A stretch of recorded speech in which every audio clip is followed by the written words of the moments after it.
asalaamaaleykum tey ñu ngi fii ak monsieur Abdou Aziz Diané le maire de Jaxaay.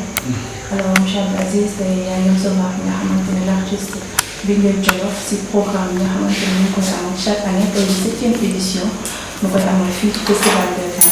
Alors gis nañu accueil bi lan nga mën a wax si programme bi ak l'artiste Binguel Djolof en tant que doomu département Keur Massar. Merci beaucoup Adama. di rek kontaan ci dalal fii ci commune bu Jaxaay Parcelles l'artiste Binguel Djolof ñi nga xam ne tey dafa ñëw ak ànd fekk une délégation pour ñëw indi ñu une lettre de parrainage. Binguel Djolof nag askan wi war nañ xam ne musicien la auteur compositeur la ànd ak benn groupe bu ñu tuddee Active Band. kon bu nekkee doomu département bi yàlla dogal na ren mu nekk 7e édition mu ko doon defee fu ne waaye diggante daaw ak ren mën naa dellu si waat sama biir gox muy ci département Keur Massar bi le 27 décembre mu am programme boo xam ne soirée de gala la xam ne diine la koy defee festival du pain ñun ñu bokk ci parrain yi en tant que maire de la commune de Jaxaay Parcelles kon ñu lu dul exprimer suñu satisfaction ndax le milieu de l'art le milieu de la musique le milieu de la culture dafa yaatu te on ne peut pas parler de commune sans parler de culture xam mois de décembre xam ne fin d'année la mois wu fête la mois wu loisir la kon Binguel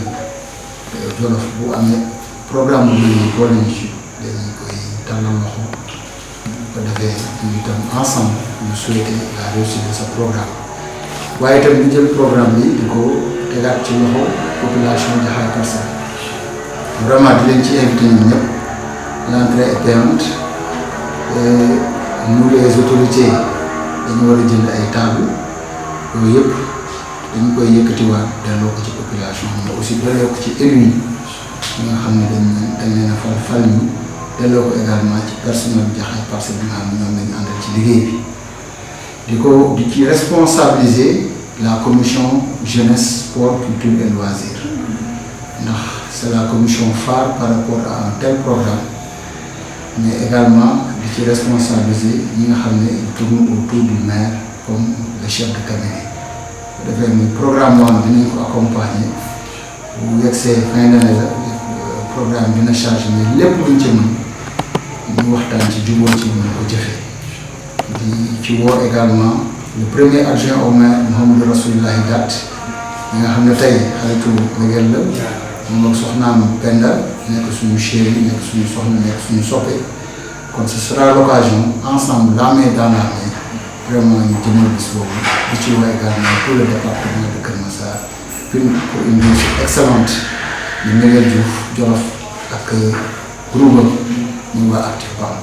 alors monsieur le maire gis nañ ne Binguel ginnaaw soirée de gala boobu dafa fas yéene sargal képp koo xamante ne entrepreneur la si goxu Keur Massar bi ak femmes yi nga xamante ne ay femmes leaders la ay jàmbaar la ñu fas yéene sargalaale ci jour du 27 décembre bi yan kàddu nga am si. loolu dafa nekk loo xam ne lu baax la parce que tubaab dafay léegi ne il faut rendre à César ce qui appartient à César à un certain moment de votre parcours bu amee bu mel nii Binguel di ko organiser mën na ci profiter pour rendre à César ce qui appartient à César sachant que également le département de Keur Massar c'est un département à construire gis nañ ne préfet amul fu mu dal dafay louer sous-préfet yi dañuy louer man mii en tant que maire de Jaxaay Parcelles le maire de Keur Massar Sud amuñu hôtel de ville suñu mairie dañoo louer donc ce sera l'occasion pour tendre la main à ces entrepreneurs yi nga xam ne tey dañuy tabax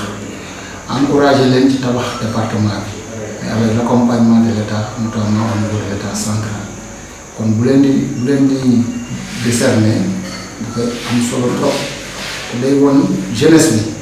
que ne tey le président Abdou Diouf waxoon ku def lu rëy ak lu rëy les femmes aussi ne doivent pas rester derrière parce que tey dañ ne derrière tout grand homme se trouve une grande dame. donc jigéen ñi nga xam ne jàmbaar yi et que ñun ñëpp xam nañ ne pour développer les familles il faut que les femmes se développent kon jour boobu ñu jox leen ay distinction dafay am solo trop trop trop ndax mënuñu lu dul jaajëfal Mbinguel Jolof ak active band bi nga xam ne moom la àndal ci distinction yooyu parce que dina permettre ñeneen ñi ñu xam ne kat bu ma góorgóorlu bis fu mu mel nii mën naa wax. incha allah. merci. merci beaucoup.